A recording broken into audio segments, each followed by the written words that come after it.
Hi friends, എല്ലാവർക്കും winning വിഷൻ്റെ online ക്ലാസ്സിലേക്ക് സ്വാഗതം. നമ്മൾ ഈ ക്ലാസ്സിൽ ചർച്ച ചെയ്യാൻ പോകുന്നത് സെക്രട്ടേറിയറ്റ് അസിസ്റ്റൻ്റ് ഡിഗ്രി പ്രിലിംസിൻ്റെ പ്രിലിംസ് സിലബസിൽ കൊടുത്തിട്ടുള്ള സിവിക്സ് എന്ന് പറയുന്ന ഭാഗത്തുള്ള ഒരു ടോപ്പിക്കാണ് പൊതുഭരണം, പബ്ലിക് അഡ്മിനിസ്ട്രേഷൻ. അതിനെക്കുറിച്ചാണ് നമ്മൾ ഈ ക്ലാസ്സിൽ ചർച്ച ചെയ്യാൻ പോകുന്നത്.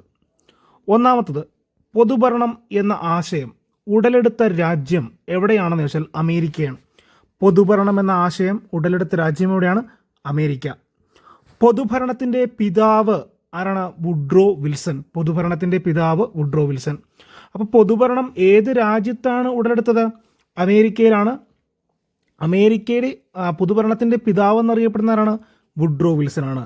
അങ്ങനെയെങ്കിൽ ഇന്ത്യൻ പൊതുഭരണത്തിൻ്റെ പിതാവ് എന്നറിയപ്പെടുന്ന വ്യക്തിയാണ് പോൾ എച്ച് ആപ്പിൾബേ. കേട്ടോ, ഇന്ത്യൻ പൊതുഭരണത്തിൻ്റെ പിതാവ് എന്നറിയപ്പെടുന്നത് പോൾ എച്ച് ആപ്പിൾബേ ആണ്.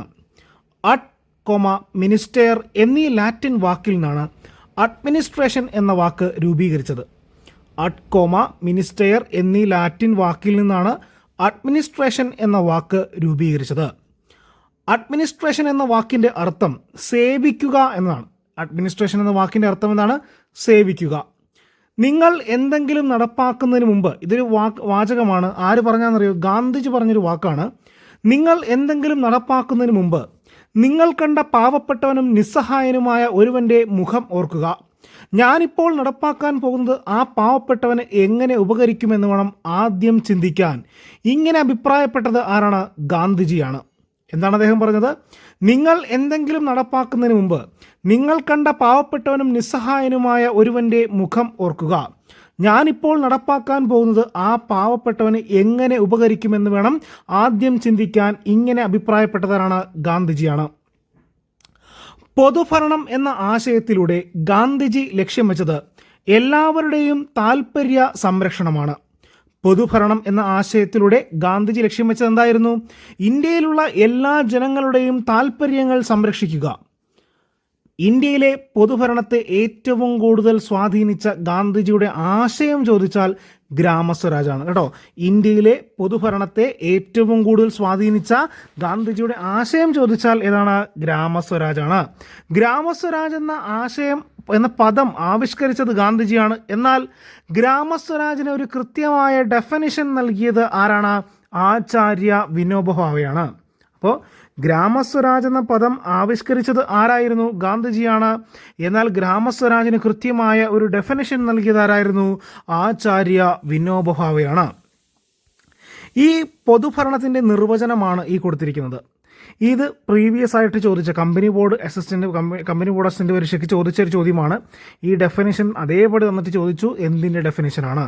അപ്പോൾ എന്താണ് പൊതുഭരണം എന്ന് ചോദിച്ചാൽ, രാജ്യത്ത് നിലവിലുള്ള നിയമങ്ങളും ഗവൺമെന്റിന്റെ നയപരിപാടികളും വികസന പദ്ധതികളും നടപ്പാക്കുന്നതിന് ഭൗതിക സാഹചര്യവും മനുഷ്യവിഭവവും കൃത്യമായി വിനിയോഗിക്കുന്നതിനെയാണ് എന്തു പറയുന്നത്?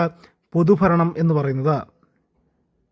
അപ്പോൾ എന്താണ് പൊതുഭരണം എന്ന് പറഞ്ഞാൽ, രാജ്യത്ത് നിലവിലുള്ള നിയമങ്ങളും ഗവൺമെന്റിന്റെ നയപരിപാടികളും വികസന പദ്ധതികളും നടപ്പാക്കുന്നതിന് ഭൗതിക സാഹചര്യവും മനുഷ്യവിഭവവും കൃത്യമായി വിനിയോഗിക്കുന്നതിനെയാണ് എന്ത് പറയുന്നത്?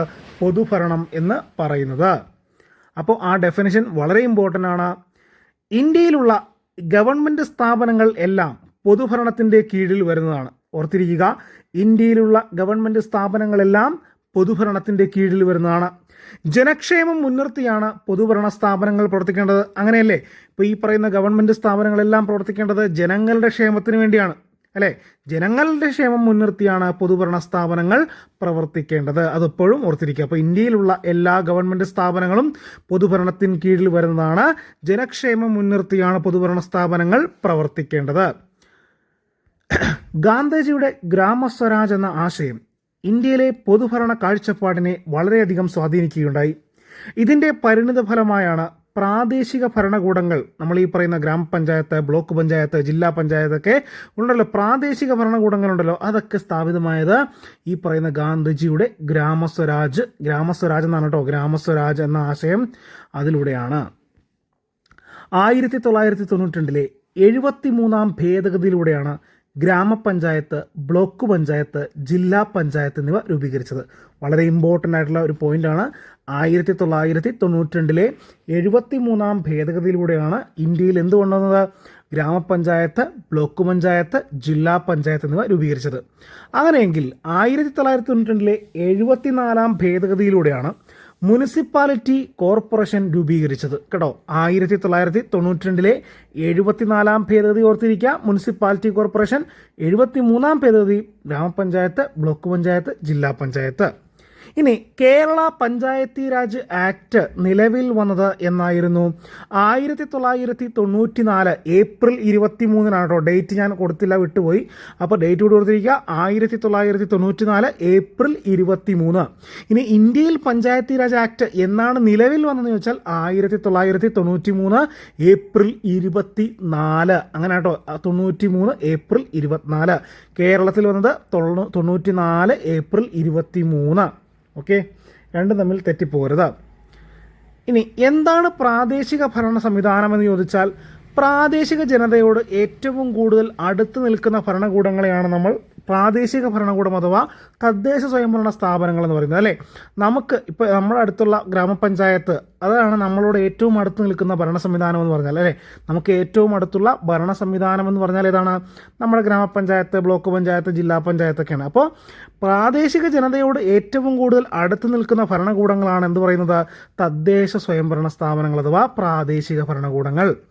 ജനങ്ങളുടെ വികസന ആവശ്യങ്ങളും സാമൂഹിക സുരക്ഷയും ഉറപ്പുവരുത്താനുള്ള ഉത്തരവാദിത്തം തദ്ദേശ സ്വയംഭരണ സ്ഥാപനങ്ങൾക്ക് ഉണ്ട്. അല്ലേ, ഇപ്പോൾ നമ്മളൊരു ഗ്രാമപഞ്ചായത്തിൽ താമസിക്കുമ്പോൾ നമ്മുടെ സുരക്ഷ ഉറപ്പാക്കേണ്ട ഉത്തരവാദിത്തം ആർക്കുണ്ട്? ഗ്രാമപഞ്ചായത്തിനുണ്ട്. നമുക്ക് ആവശ്യമായ ജലം ലഭ്യമാക്കേണ്ട കടമ ആർക്കുണ്ട്? ഈ പറയുന്ന പഞ്ചായത്തിനുണ്ട്. അപ്പോൾ ജനങ്ങളുടെ വികസന ആവശ്യങ്ങളും സാമൂഹിക സുരക്ഷയും ഉറപ്പുവരുത്താനുള്ള ഉത്തരവാദിത്തം തദ്ദേശ സ്വയംഭരണ സ്ഥാപനങ്ങൾക്കുണ്ട്. നമുക്കിപ്പോൾ കുടിവെള്ള പ്രശ്നമുണ്ടെങ്കിൽ അത് പരിഹരിക്കാനുള്ള ഉത്തരവാദിത്തം ഗ്രാമപഞ്ചായത്തിനില്ലേ? അപ്പോൾ അതാണ് പറയുന്നത്, അത്തരത്തിലുള്ള സുരക്ഷയൊക്കെ ഉറപ്പുവരുത്താനുള്ള ഉത്തരവാദിത്തം ആർക്കുണ്ട്? തദ്ദേശ സ്വയംഭരണ സ്ഥാപനങ്ങൾക്കുണ്ട്. തദ്ദേശ സ്വയംഭരണ സ്ഥാപനങ്ങളെ ഇന്ത്യൻ ഭരണഘടന പ്രാദേശിക ഭരണ സ്ഥാപനങ്ങളായാണ് ഭരണഘടനയിൽ പരാമർശിക്കുന്നത്. അതായത് നമ്മുടെ ഭരണഘടനയിൽ എന്ത് പറഞ്ഞിട്ടില്ല? തദ്ദേശ സ്വയംഭരണ സ്ഥാപനങ്ങളെന്ന് പറഞ്ഞിട്ടില്ല. അവിടെ പറഞ്ഞിരിക്കുന്ന വാക്കിതാണ് പ്രാദേശിക ഭരണ സ്ഥാപനങ്ങൾ കേട്ടോ. പ്രാദേശിക ഭരണ സ്ഥാപനങ്ങളായാണ് ഭരണഘടനയിൽ പരാമർശിക്കുന്നത്. അടുത്ത പോയിന്റ്, എന്താണ് സ്വയം ഭരണാധികാരം? വളരെ ഇമ്പോർട്ടൻ്റ് ആയിട്ടുള്ളൊരു ചോദ്യമാണ്. എന്താണ് ഈ സ്വയം ഭരണാധികാരം എന്ന് പറഞ്ഞാൽ? അതായത് തങ്ങൾക്ക് നൽകിയിട്ടുള്ള നിയമങ്ങൾ അനുസരിച്ച് മാത്രം ഭരണം നടത്തുന്നതിനെയാണ് സ്വയം ഭരണാധികാരം എന്ന് പറയുന്നത്. അതായത് ഇപ്പോൾ ഗ്രാമപഞ്ചായത്തിന് കുറച്ച് അധികാരങ്ങൾ നൽകിയിട്ടുണ്ട്, ഗവൺമെൻറ് നൽകിയിട്ടുണ്ട്. ആ അധികാരങ്ങൾ ഉപയോഗിച്ചവർ ഭരണം നടത്തുന്നു, അതിൻ്റെ അപ്പുറം കടക്കാൻ പാടില്ല. ഗ്രാമപഞ്ചായത്ത് കയറി ബ്ലോക്ക് പഞ്ചായത്തിൻ്റെ കാര്യത്തിൽ ഇടപെടാൻ പാടില്ല, ബ്ലോക്ക് പഞ്ചായത്ത് കയറി ജില്ലാ പഞ്ചായത്തിൻ്റെ കാര്യത്തിൽ ഇടപെടാൻ പാടില്ല, അല്ലെങ്കിൽ ഗ്രാമപഞ്ചായത്ത് കയറി വില്ലേജ് ഓഫീസിൻ്റെ കാര്യത്തിൽ ഇടപെടാൻ പാടില്ല. അപ്പോൾ ഓരോ സ്ഥാപനങ്ങൾക്കും ഓരോ അധികാരങ്ങൾ കൊടുത്തിട്ടുണ്ട്. അതിനെയാണ് പറയുന്നത് എന്ത്? സ്വയം ഭരണാധികാരം എന്ന് പറയുന്നത്. തങ്ങൾക്ക് നൽകിയിട്ടുള്ള നിയമങ്ങൾ അനുസരിച്ച് മാത്രം ഭരണം നടത്തുന്നതിനെ എന്ത് പറയുന്നു? സ്വയം ഭരണാധികാരം എന്ന് പറയുന്നു. ഇനി എന്താണ് പരമാധികാരം എന്ന് പറഞ്ഞാൽ? പരമാധികാരത്തെ രണ്ടായി തിരിക്കുന്നുണ്ട് അല്ലേ? ആഭ്യന്തരതല പരമാധികാരമെന്നും ആഭ്യന്തരതലവും വൈദേശികമായിട്ടുള്ള പരമാധികാരമെന്നും രണ്ടായി തിരിക്കുന്നു. ബാഹ്യതല പരമാധികാരം എന്ന് പറയും. അപ്പോൾ ബാഹ്യതല പരമാധികാരമുണ്ട്, ആഭ്യന്തരതല പരമാധികാരവുമുണ്ട്. ഒരു രാജ്യത്തിൻ്റെ ആഭ്യന്തര വൈദേശിക കാര്യങ്ങളിൽ സ്വന്തമായി നിലപാടെടുക്കുവാനുള്ള ഒരു രാഷ്ട്രത്തിൻ്റെ അധികാരത്തെ നാം എന്ത് പറയുന്നു? പരമാധികാരം എന്ന് പറയുന്നു. എന്താണ് പരമാധികാരം എന്ന് ചോദിച്ചാൽ, ഒരു രാജ്യത്തിൻ്റെ ആഭ്യന്തര വൈദേശിക കാര്യങ്ങളിൽ സ്വന്തമായി നിലപാടെടുക്കുവാനുള്ള ഒരു രാഷ്ട്രത്തിൻ്റെ അധികാരത്തെ പരമാധികാരമെന്ന് പറയുന്നു. ആ പരമാധികാരത്തെ രണ്ടായി തിരിക്കുന്നുണ്ട്, ആഭ്യന്തരതല പരമാധികാരമെന്നും ബാഹ്യതല പരമാധികാരമെന്നും. ഇപ്പോൾ എന്താണ് ഈ ആഭ്യന്തരതല പരമാധികാരമെന്ന് പറഞ്ഞാൽ? ഉദാഹരണത്തിന് നമ്മുടെ ഇന്ത്യക്കകത്ത് ഒരു പ്രശ്നമുണ്ടാവുകയാണ്, ഒരു കലാപം ഉണ്ടാവുകയാണ്, അല്ലെങ്കിൽ മറ്റെന്തെങ്കിലും ഒരു കർഷകർക്ക് പ്രശ്നമുണ്ടെങ്കിൽ ആ കർഷകരുടെ പ്രശ്നം, ഇന്ത്യക്കകത്ത് നടക്കുന്ന കർഷകരുടെ പ്രശ്നം പരിഹരിക്കേണ്ടത് പാകിസ്ഥാൻ പറഞ്ഞിട്ടോ അല്ലെങ്കിൽ ചൈന പറഞ്ഞിട്ടോ ആകരുത്. അതിൽ തീരുമാനമെടുക്കേണ്ടത് ആരാണ്? ഇന്ത്യയാണ്. അതേപോലെ തന്നെ ഒരു അന്തർദേശീയ കരാറിൽ ഒപ്പുവെക്കാനുള്ള ഒരു നമുക്ക് വേണ്ട ഉപദേശം തരേണ്ടത്, അല്ലെങ്കിൽ നമ്മൾ അതിൽ ഒപ്പുവെക്കണമെന്ന് നിർബന്ധിക്കാൻ മറ്റു രാജ്യങ്ങൾ നിർബന്ധിച്ചിട്ട് വേണം നമ്മൾ ഒപ്പുവെക്കാൻ, അല്ല അതിൽ സ്വന്തമായ നിലപാടെടുക്കുവാൻ നമുക്ക് അധികാരമുണ്ട്. അപ്പോൾ അതിനെയാണ് പരമാധികാരം, ആഭ്യന്തരതല പരമാധികാരമെന്നും ബാഹ്യതല പരമാധികാരമെന്നും പറയുന്നത്. അതായത് ഒരു ഭൂപ്രദേശ പരിധിക്കുള്ളിൽ സ്വന്തമായി നിലപാടെടുക്കുവാനുള്ള രാഷ്ട്രത്തിൻ്റെ അധികാരത്തെ ആഭ്യന്തരതല പരമാധികാരം എന്ന് പറയുന്നു. എന്താണ്?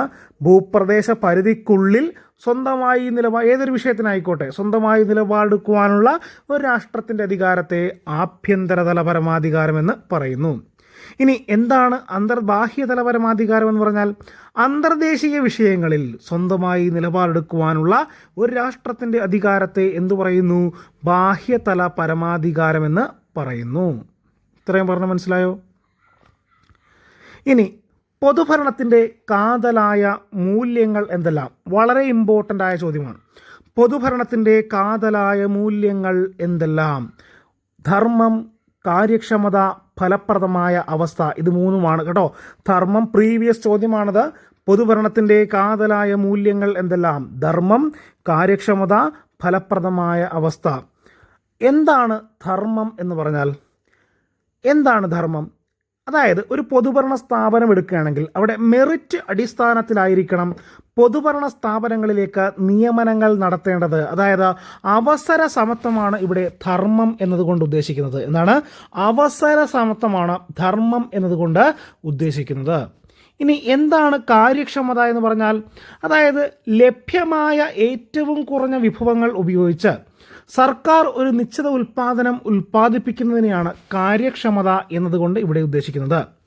തൻ്റെ പബ്ലിക് അഡ്മിനിസ്ട്രേഷൻ എന്ന് പറയുന്ന എസ്സേയിൽ കാര്യക്ഷമതയെപ്പറ്റി വുഡ്രോ വിൽസൺ പറഞ്ഞിരിക്കുന്നത്, വുഡ്രോ വിൽസൺ പറഞ്ഞിരിക്കുന്നത് the ratio of output to input എന്നാണ് കേട്ടോ. ഇത് പറഞ്ഞേക്കുന്നത് വുഡ്രോ വിൽസൺ ആണ്. വുഡ്രോ വിൽസൺ തൻ്റെ പബ്ലിക് അഡ്മിനിസ്ട്രേഷൻ എന്ന എസ്സേയിൽ കാര്യക്ഷമതയെപ്പറ്റി പറഞ്ഞിരിക്കുന്നത് the ratio of output to input എന്നാണ്. അതായത് ഇപ്പോൾ ഈ കാര്യക്ഷമതയെക്കുറിച്ച് പറയുകയാണെങ്കിൽ ഇപ്പോൾ ഇന്ത്യ സ്വതന്ത്രമായ സമയത്ത് നമ്മുടെ കയ്യിൽ ഉണ്ടായിരുന്നത് ആകപ്പാട് കുറച്ച് തരിശു ഭൂമിയായിരുന്നു അല്ലേ. നമ്മൾ മറ്റു രാജ്യങ്ങളിൽ നിന്നും കടം മേടിക്കാതെ നമ്മുടെ കയ്യിലുള്ള ഈ കൃഷിഭൂമിയിൽ നിന്നാണ് നമുക്ക് വേണ്ട കാര്യങ്ങളെല്ലാം നമ്മൾ നേടിയെടുത്തത് അല്ലേ. പഞ്ചവത്സര പദ്ധതികളിലൂടെ നമ്മൾ നേടിയെടുത്തു, കൃഷിയിലൂടെ നേടിയെടുത്തു. അപ്പോൾ നമ്മൾ കടം മേടിക്കാതെ നമ്മുടെ കയ്യിലുള്ള സാധനങ്ങൾ ഉപയോഗിച്ചാണ് നമ്മൾ എന്ത് ചെയ്തത്? രാഷ്ട്രത്തെ വികസിപ്പിച്ചു കൊണ്ടുവന്നത്. അതിനെയാണ് നമ്മൾ എന്ത് പറയുന്നത്? കാര്യക്ഷമത എന്ന് പറയുന്നത്. മനസ്സിലായോ? ശരി. ഇനി എന്താണ് ഫലപ്രദമായ അവസ്ഥ എന്ന് പറഞ്ഞാൽ എന്താണ്? ഇത്രയേ ഉള്ളൂ. നമ്മൾ നടത്താൻ തീരുമാനിച്ച കാര്യം എത്രമാത്രം സക്സസ് ആയി എന്ന് വിലയിരുത്തുന്നതിനെയാണ് ഫലപ്രദമായ അവസ്ഥ എന്നതുകൊണ്ട് ഉദ്ദേശിക്കുന്നത്. അതായത് ഒരു പദ്ധതി പ്ലാൻ ചെയ്തിട്ട് അത് പാതി വഴിയിൽ ഉപേക്ഷിച്ചു പോവുകയല്ല, നടത്താൻ തീരുമാനിച്ച കാര്യം എത്രമാത്രം സക്സസ് ആയി എന്ന് വിലയിരുത്തുന്നതിനെയാണ് നമ്മൾ എന്ത് പറയുന്നത്? ഫലപ്രദമായ അവസ്ഥ എന്നതുകൊണ്ട് ഉദ്ദേശിക്കുന്നത്. ഇനി വളരെ ഇമ്പോർട്ടൻ്റ് ആയിട്ടുള്ള കാര്യമാണ് പൊതുഭരണത്തിൻ്റെ ലക്ഷ്യങ്ങൾ എന്തെല്ലാം? എന്തൊക്കെയാണ് പൊതുഭരണത്തിൻ്റെ ലക്ഷ്യങ്ങൾ? ഒന്ന്, ഗവൺമെൻറ്റിൻ്റെ നയങ്ങൾ രൂപീകരിക്കുക. ഒരു സർക്കാർ സ്ഥാപനം എടുത്തോളൂ, ഉദാഹരണം ഗവൺമെൻറ്റിൻ്റെ നയങ്ങൾ രൂപീകരിക്കുക, ജനകീയ പ്രശ്നങ്ങൾക്ക് പരിഹാരം കാണുക, ജനക്ഷേമം ഉറപ്പുവരുത്തുക, ആവശ്യമായ സാധനങ്ങളും സേവനങ്ങളും ലഭ്യമാക്കുക. ഇതൊക്കെയാണ് ഒരു പൊതുഭരണത്തിൻ്റെ ലക്ഷ്യങ്ങൾ എന്ന് പറഞ്ഞിട്ടുണ്ടെങ്കിൽ. അപ്പോൾ പൊതുഭരണത്തിൻ്റെ ലക്ഷ്യങ്ങൾ ചോദിച്ചാൽ ഓർത്തിരിക്കുക, ഗവൺമെൻറ്റിൻ്റെ നയങ്ങൾ രൂപീകരിക്കുക, ജനകീയ പ്രശ്നങ്ങൾക്ക് പരിഹാരം കാണുക, ജനക്ഷേമം ഉറപ്പുവരുത്തുക, ആവശ്യമായ സാധനങ്ങളും സേവനങ്ങളും ലഭ്യമാക്കുക. ഇതാണ് പൊതുഭരണത്തിൻ്റെ ലക്ഷ്യങ്ങൾ. ഇനി അടുത്ത പോയി നോക്കാം. എന്താണ് സ്വകാര്യ ഭരണം എന്ന് പറഞ്ഞാൽ? എന്താണ് സ്വകാര്യ ഭരണം? സിമ്പിളായിട്ടുള്ളതാണ്. സ്വകാര്യ സ്ഥാപനങ്ങളിൽ ജോലി ചെയ്യുന്നവരുടെ നിയമനവും അതേപോലെ തന്നെ സേവനങ്ങളുമൊക്കെ നിയന്ത്രിക്കുന്നത് ഒന്നെങ്കിൽ സ്വകാര്യ കമ്പനിയോ അല്ലെങ്കിൽ ഒരു വ്യക്തിയോ ആയിരിക്കും അല്ലേ. അങ്ങനെ ആയിരിക്കും, മുതലാളിമാരായിരിക്കും. ഇതിനെയാണ് സ്വകാര്യ ഭരണം എന്ന് പറയുന്നത്. ഇതിനെയാണ് സ്വകാര്യ ഭരണം എന്ന് പറയുന്നത്. ഓർത്തിരിക്കാമല്ലോ. ഓക്കെ. അടുത്തത് കുറച്ച് വ്യക്തികളെ നമ്മൾ ഓർത്തിരിക്കണം പൊതുഭരണവുമായി ബന്ധപ്പെട്ട്. ആപേക്ഷിക പൊതുഭരണത്തിൻ്റെ പിതാവ് എന്നറിയപ്പെടുന്നത് ആരാണ്? FW റിക്സ് കേട്ടോ. ആപേക്ഷിക പൊതുഭരണത്തിൻ്റെ പിതാവ് ആരാണ്? FW റിക്സ്. അങ്ങനെയെങ്കിൽ വികസന ഭരണത്തിൻ്റെ പിതാവ് എന്നറിയപ്പെടുന്നത് ജോർജ് ഗ്യാൻഡ് ആണ് കേട്ടോ. വികസന ഭരണം ഡെവലപ്മെൻറ്റ് അഡ്മിനിസ്ട്രേഷൻ എന്ന് പറയും കേട്ടോ. ഡെവലപ്മെൻറ്റ് അഡ്മിനിസ്ട്രേഷൻ, വികസന ഭരണത്തിൻ്റെ പിതാവ് എന്നറിയപ്പെടുന്നവരാണ് ജോർജ് ഗ്യാൻഡ്. ഇനി വികസന ഭരണം എന്ന പദം ആദ്യമായി ഉപയോഗിച്ചത് ഇന്ത്യൻ തത്വചിന്തകനായ UL ഗോസ്വാമിയാണ്. ആ UL ഗോസ്വാമിയുടെ the structure of development administration എന്ന ഒരു ആർട്ടിക്കിളിലാണ് ഇത് പറഞ്ഞിരിക്കുന്നത് കേട്ടോ. അപ്പോൾ വികസന ഭരണം എന്ന് ആ പദം ആദ്യമായി ഉപയോഗിച്ച ഇന്ത്യൻ തത്വചിന്തകൻ ആരാണ്? UL Goswami. The structure of development administration എന്ന UL ഗോസ്വാമിയുടെ ആർട്ടിക്കിളിലാണ് ഇത് പറഞ്ഞിരിക്കുന്നതും. അതുകൂടി ഓർത്തിരിക്കാമല്ലോ. അപ്പോൾ FW റിക്സ് ആരാണ്? ആപേക്ഷിക പൊതുഭരണത്തിൻ്റെ പിതാവ് FW റിക്സ്. വികസന ഭരണത്തിൻ്റെ പിതാവ് ജോർജ് ഗ്യാൻഡ്. ഇനി സയൻറ്റിഫിക് മാനേജ്മെൻറ്റ് തിയറിയുടെ പിതാവ് ആരാണ്? സയൻറ്റിഫിക് മാനേജ്മെൻറ്റ് തിയറി അല്ലെങ്കിൽ ക്ലാസിക്കൽ മാനേജ്മെൻറ്റ് തിയറി എന്നൊക്കെ അറിയപ്പെടുന്നുണ്ട്. സയൻറ്റിഫിക് മാനേജ്മെൻറ്റ് തിയറി ആരാണ്? FW Taylor. ആരാണ്? FW Taylor. സയൻറ്റിഫിക് മാനേജ്മെൻറ്റ് തിയറിയുടെ പിതാവ് ആരാണ്? FW ടൈലറാണ്. സയൻറ്റിഫിക് മാനേജ്മെൻറ്റ് തിയറിയിലൂടെ ലക്ഷ്യം വയ്ക്കുന്നത് കാര്യക്ഷമത വർദ്ധിപ്പിക്കുക എന്നുള്ളതാണ്. അപ്പോൾ ടൈലർ പറഞ്ഞ എന്താണ്? ആ സയൻറ്റിഫിക് മാനേജ്മെൻറ്റ് തിയറിയിലൂടെ ലക്ഷ്യം വയ്ക്കുന്നത് എന്താണ്? കാര്യക്ഷമത, എഫിഷ്യൻസി വർദ്ധിപ്പിക്കുക എന്നുള്ളതാണ്. ഏറ്റവും മികച്ച, അദ്ദേഹം പറഞ്ഞൊരു കാര്യമാണ്, ഏറ്റവും മികച്ച ഔട്ട്പുട്ട് കിട്ടാൻ ശാസ്ത്രീയമായ വഴികൾ തിരഞ്ഞെടുക്കണം എന്ന് പറഞ്ഞതാരാണ്? FW ടൈലറാണ് കേട്ടോ. ഏറ്റവും മികച്ച, അതായത് നല്ല റിസൾട്ട് കിട്ടാൻ, ഏറ്റവും മികച്ച ഔട്ട്പുട്ട് കിട്ടാൻ ശാസ്ത്രീയമായ വഴികൾ തിരഞ്ഞെടുക്കണം എന്ന് പറഞ്ഞതാരാണ്? FW ടൈലറാണ്. അതേപോലെ FW ടൈലർ പറഞ്ഞ ഒരു കാര്യമാണ്, ഓരോ ചെറിയ മിസ്റ്റേക്ക് ഉണ്ടാകുമ്പോഴും ജോലിക്കാരെ വഴക്കു പറയുന്നതിന് പകരം അവർ ചെയ്യുന്ന ജോലിയുടെ പ്രൊഡക്ടിവിറ്റി കൂടുമ്പോൾ അവർക്ക് എന്ത് ചെയ്യണം? ഒരുപാട് പ്രോത്സാഹനങ്ങൾ അല്ലെങ്കിൽ അവരെ പ്രോത്സാഹിപ്പിക്കണം, ഗിഫ്റ്റുകൾ, സമ്മാനങ്ങൾ നൽകി പ്രോത്സാഹിപ്പിക്കണം എന്ന ആശയം മുന്നോട്ട് വെച്ചത് ആരാണ്? FW ടൈലറാണ്. അതുകൂടി ഒന്ന് ഓർത്തിരിക്കുക. നൂതന പൊതുഭരണത്തിൻ്റെ പിതാവ്, പബ്ലിക് അഡ്മിനിസ്ട്രേഷൻ നൂതന പൊതുഭരണം, father of new public administration ആരാണ്? ഡിറ്റു വാൾഡോയാണ്. ആരാണ്? Dwight Waldo. Public administration in a time of turbulence എന്ന ബുക്കും ആരുടെയാണ്? ഈ പറയുന്ന ഡിറ്റു വാൾഡോയുടെയാണ് കേട്ടോ. അപ്പോൾ നൂതന പൊതുഭരണത്തിൻ്റെ പിതാവ്, father of new public administration ആരാണ്? Dwight Waldo. അദ്ദേഹത്തിൻ്റെ ബുക്കാണ് public administration in a time of turbulence. ഓർത്തിരിക്കാമല്ലോ. അടുത്തത് പൊതുഭരണവുമായി ബന്ധപ്പെട്ട് പോസ്റ്റ് കോർബ് വ്യൂ എന്ന ആശയം മുന്നോട്ട് വെച്ച വ്യക്തിയാണ് ലൂഥർ ഗുലിക്ക്. പൊതുഭരണവുമായി ബന്ധപ്പെട്ട് പോസ്റ്റ് കോർബ് വ്യൂ എന്ന ആശയം മുന്നോട്ട് വെച്ച വ്യക്തിയാരാണ്? ലൂഥർ ഗുലിക്ക്. ഈ പോസ്റ്റ് കോർബ് എന്താണെന്ന് ഞാൻ പറഞ്ഞുതരാം. ലൂഥർ ഗുലിക്കിൻ്റെ അഭിപ്രായത്തിൽ അഡ്മിനിസ്ട്രേഷനെ 7 എലമെൻസായി തിരിക്കുന്നു. അതാണ് ആ പോസ്റ്റ് കോർബ്. ലൂഥർ ഗുലിക്കിൻ്റെ അഭിപ്രായത്തിൽ അഡ്മിനിസ്ട്രേഷനെ 7 എലമെൻസായി തിരിക്കുന്നു. ഒന്നാമത്തത് P planning, O organising, S staffing, D directing, CO coordinating, R reporting, B budgeting. അപ്പോൾ planning, organising, staffing, directing, coordinating, reporting, budgeting. ഇതാണ് പോസ്റ്റ് കോർബ് എന്നതിൻ്റെ ഒരു അബ്രിവേഷൻ. ഇനി അതിൽ പ്ലാനിംഗ് എന്താണെന്ന് ഞാൻ പറഞ്ഞുതരാം. ഒരു സ്ഥാപനത്തിൻ്റെ ലക്ഷ്യങ്ങൾ നിറവേറ്റാൻ എന്തൊക്കെ കാര്യങ്ങൾ ചെയ്യണമെന്ന രൂപരേഖ ഉണ്ടാക്കുന്നതിനെയാണ് പ്ലാനിംഗ് എന്ന് പറയുന്നത്. ഇപ്പോൾ നമ്മളൊരു പദ്ധതി ആരംഭിക്കുകയാണെങ്കിൽ, ഒരു സ്ഥാപനം ആരംഭിക്കുകയാണെങ്കിൽ, ആ ഒരു സ്ഥാപനത്തിൻ്റെ ലക്ഷ്യങ്ങൾ നിറവേറ്റാൻ എന്തൊക്കെ കാര്യങ്ങൾ ചെയ്യണമെന്ന രൂപരേഖ ഉണ്ടാക്കുന്നതിനെ പ്ലാനിംഗ് എന്ന് പറയുന്നു. ഇനി ഓർഗനൈസിങ്, ലക്ഷ്യം മനസ്സിലാക്കി. എന്താണ് ഓർഗനൈസിങ് എന്ന് പറഞ്ഞാൽ? നമ്മളിപ്പോൾ സ്ഥാപനം തുടങ്ങിക്കഴിഞ്ഞാൽ അതിൻ്റെ ലക്ഷ്യം മനസ്സിലാക്കി രൂപരേഖ ഉണ്ടാക്കി കഴിഞ്ഞാൽ സ്റ്റെപ്പ് ബൈ സ്റ്റെപ്പായി അത് ഏകോപിപ്പിക്കുകയും നടപ്പാക്കുകയും ചെയ്യുന്നതാണെന്ത്? ഓർഗനൈസിങ്. അടുത്തത് സിമ്പിളാണ്, സ്റ്റാഫിംഗ് അല്ലേ? ഏതൊരു സ്ഥാപനത്തിലും നെടുന്തൂണാണ് സ്റ്റാഫിംഗ് അല്ലേ? ലക്ഷ്യങ്ങൾ നിറവേറ്റാൻ സ്റ്റാഫുകൾ വേണം.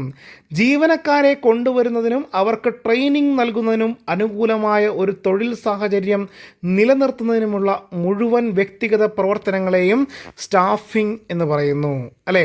ലക്ഷ്യങ്ങൾ നിറവേറ്റാൻ എന്ത് വേണം? സ്റ്റാഫുകൾ വേണം. ജീവനക്കാരെ കൊണ്ടുവരുന്നതിനും അവർക്ക് ട്രെയിനിങ് നൽകുന്നതിനും അനുകൂലമായ തൊഴിൽ സാഹചര്യം നിലനിർത്തുന്നതിനുമുള്ള മുഴുവൻ വ്യക്തിഗത പ്രവർത്തനങ്ങളെയും എന്തു പറയുന്നു? സ്റ്റാഫിംഗ് എന്ന് പറയുന്നു. ഇനി ഡയറക്റ്റിംഗ്. എന്താണ് ഡയറക്റ്റിംഗ്? കണ്ടിന്യൂസ് ആയി തീരുമാനങ്ങൾ എടുക്കുകയും നിർദ്ദേശങ്ങൾ നൽകുകയും ആ സ്ഥാപനത്തിൻ്റെ ലീഡറായി പ്രവർത്തിക്കുന്നതിനെയാണ് നമ്മൾ എന്ത് പറയുന്നത്, ഡയറക്റ്റിംഗ് എന്ന് പറയുന്നത് അല്ലേ. നമുക്കൊരാളെ ഡയറക്റ്റ് ചെയ്യാൻ വേണ്ടി, ഒരു തൊഴിലാളികളെ ഡയറക്റ്റ് ചെയ്യാനായിട്ട് ഒരാളുണ്ടായിരിക്കണം. അയാൾ എപ്പോഴും തീരുമാനമെടുക്കുകയും ആ സ്ഥാപനത്തിൻ്റെ ഒരു നെടുന്തൂണായി പ്രവർത്തിക്കുകയും വേണം അല്ലേ.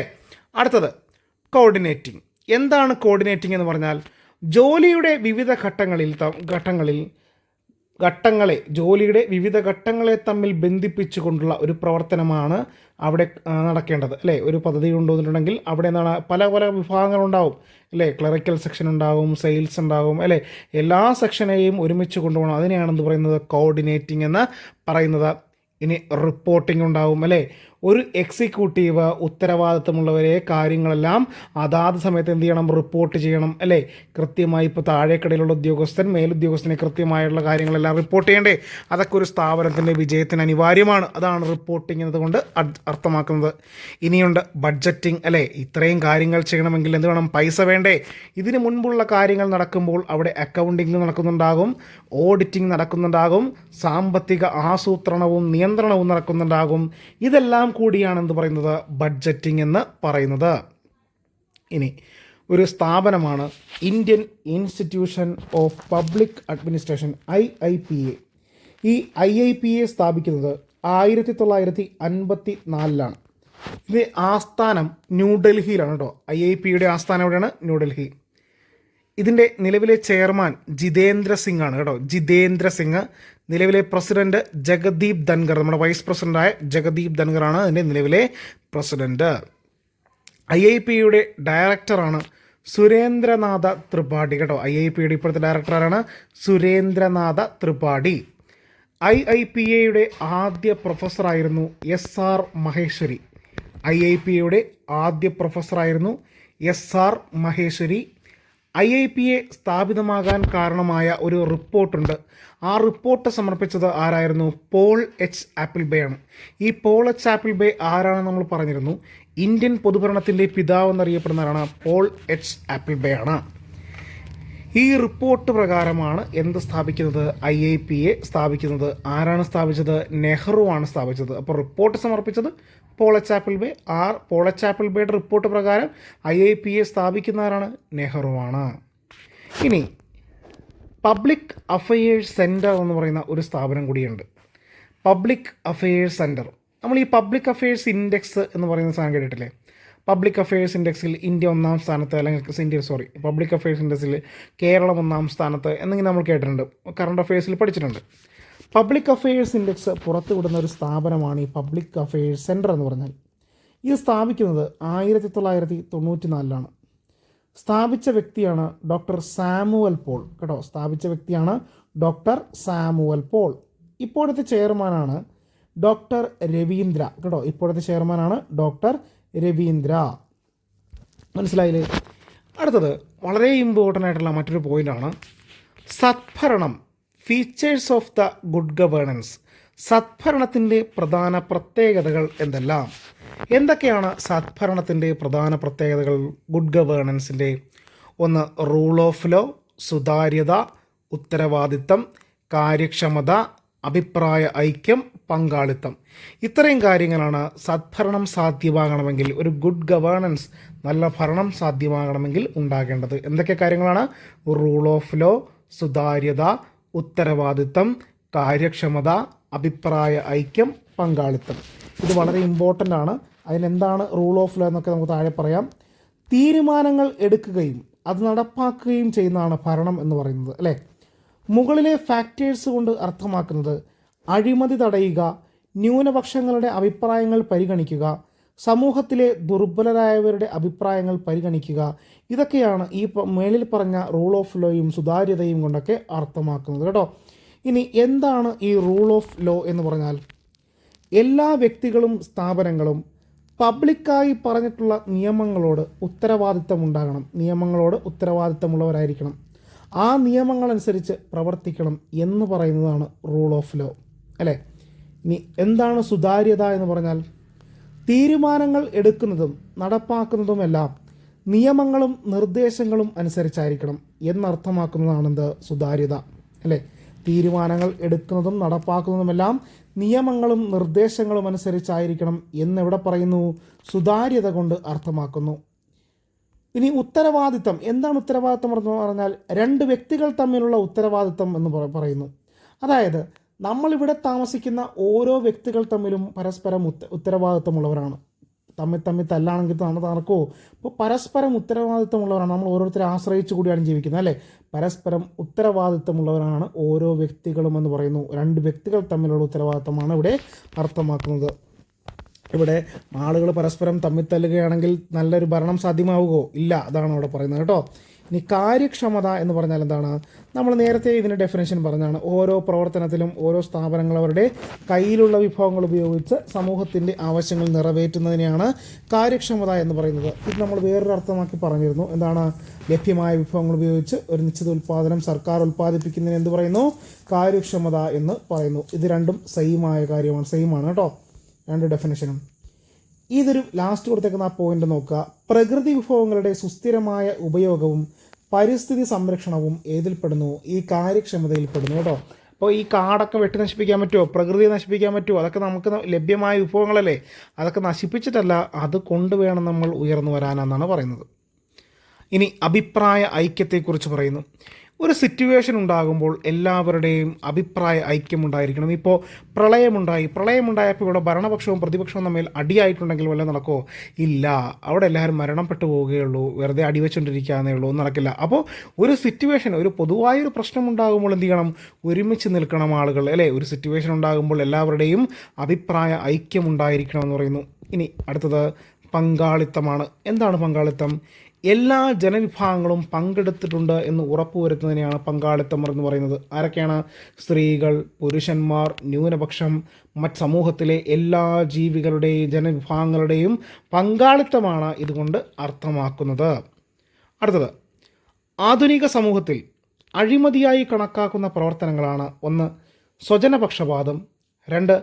സേവനങ്ങൾ ലഭിക്കുന്നതിനുള്ള ഒരാളുടെ അവകാശ നിഷേധം, അടുത്തത് സേവനങ്ങൾ വൈകി നൽകുക, സേവനത്തെ ഔദാര്യമായി നൽകുക. കൈക്കൂലി മേടിക്കുന്നതും എന്താണ്? ആധുനിക സമൂഹത്തിൽ അഴിമതിയായി കണക്കാക്കുന്ന ഒരു പ്രവർത്തനം തന്നെയാണ് കേട്ടോ. കൈക്കൂലി മേടിക്കുന്നത് ഓൾറെഡി അഴിമതിയാണ്. അതിൻ്റെ കൂടെ പറയുന്നതാണ് സ്വജനപക്ഷപാതം, സേവനങ്ങൾ ലഭിക്കുന്നതിനുള്ള ഒരാളുടെ അവകാശ നിഷേധം, അതേപോലെ തന്നെ സേവനങ്ങൾ വൈകി നൽകുക, സേവനത്തെ ഔദാര്യമായി കാണുക. ഇത്രയും കാര്യങ്ങൾ. പൊതുഭരണം എന്നാൽ ഗവൺമെൻറ് ഭരണത്തെ സംബന്ധിച്ചത് എന്ന് പറഞ്ഞതാണ് എൻ ഗ്ലാഡൻ. പൊതുഭരണം എന്നാൽ ഗവൺമെൻറ് ഭരണത്തെ സംബന്ധിച്ചത് എന്ന് പറഞ്ഞതാണ് എൻ ഗ്ലാഡൻ. ഗ്ലാഡൻ്റെ പൊതുഭരണത്തെക്കുറിച്ചുള്ള പുസ്തകങ്ങളാണ് history of public administration, students guide to public administration. അപ്പോൾ ഗ്ലാഡൻ്റെ പൊതുഭരണത്തെക്കുറിച്ചുള്ള പുസ്തകങ്ങളാണ് ഹിസ്റ്ററി ഓഫ് പബ്ലിക് അഡ്മിനിസ്ട്രേഷനും students guide to public administration. അടുത്തത്, നിയമത്തിൻ്റെ വ്യവസ്ഥാപിതവും വിശദവുമായ പ്രയോഗമാണ് പൊതുഭരണം. ഇങ്ങനെ അഭിപ്രായപ്പെട്ടവരാണ് വുഡ്രോ വിൽസൺ. നിയമത്തിൻ്റെ വ്യവസ്ഥാപിതവും വിശദവുമായ പ്രയോഗമാണ് പൊതുഭരണം എന്ന് പറഞ്ഞതാണ് വുഡ്രോ വിൽസൺ. അമേരിക്കൻ പൊളിറ്റീഷ്യനും അക്കാഡമിക്കുമായിരുന്നു ആരെന്ന് പറഞ്ഞാൽ വുഡ്രോ വിൽസൺ കേട്ടോ. അമേരിക്കൻ പ്രസിഡന്റ് കൂടി ആയിരുന്നു ആര്? വുഡ്രോ വിൽസൺ കേട്ടോ. അമേരിക്കയുടെ പ്രസിഡന്റ് കൂടിയാണ് ആര്? Woodrow Wilson. ഇത്രയും കാര്യങ്ങൾ നിങ്ങൾക്ക് മനസ്സിലായി എന്ന് കരുതുന്നു. Thank you.